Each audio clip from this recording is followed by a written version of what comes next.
அப்படி ஒரு 500 ரூபா தான் பெட்ரோல் போட.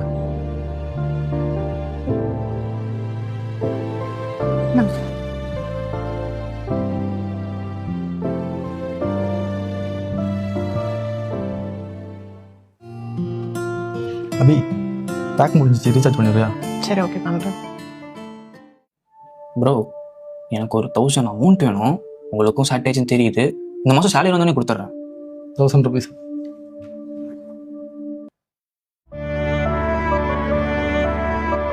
இப்போதே என்ன தேடு. நான் உனக்கு பணம் சம்பாதிக்க கற்றுக் கொடுப்பேன். ஒரு படியாக கற்றுக் கொடுப்பேன். சாதாரண மனிதனும் இதை கற்றுக்கொள்ள முடியும். இப்போதே வா, பணம் சம்பாதிக்க தொடங்கு. டெலிகிராம்ல ஷேர் அண்ட் 3 அபி ஒரு 1000 ரூபா அனுப்புறியா? ஷானுக்கு வேணுமா? சரி ஓகே பாய். நானும் இந்த மாதம் ஃபுல்லாக நோட் பண்ணுறேன். உங்கள் ஒய்ஃப் கிட்டே காசு வாங்கிட்டு இருக்கீங்க. உங்கள் ஒய்ஃப் ஜாப் போகிறாங்களா என்ன?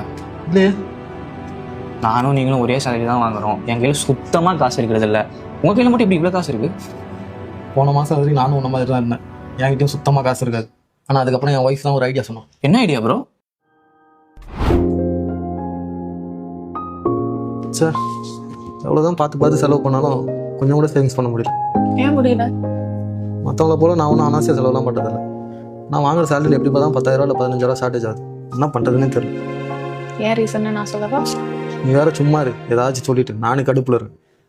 நான் சொல்றது கரெக்டாக இருந்தால் அக்செப்ட் பண்ணிக்கோ, அப்படின்னா விட்டுரு. சொல்லு. முன்னாடியெல்லாம் நம்ம ஏடிஎம்லேருந்து காசு எடுத்து செலவு பண்ணுவோம். அப்படி செலவு பண்ணும்போது நம்ம கையில் எவ்வளோ இருக்குது இல்லைன்னு நமக்கு தெரியும். இப்போ எல்லாரும் என்ன பண்ணுறோம்?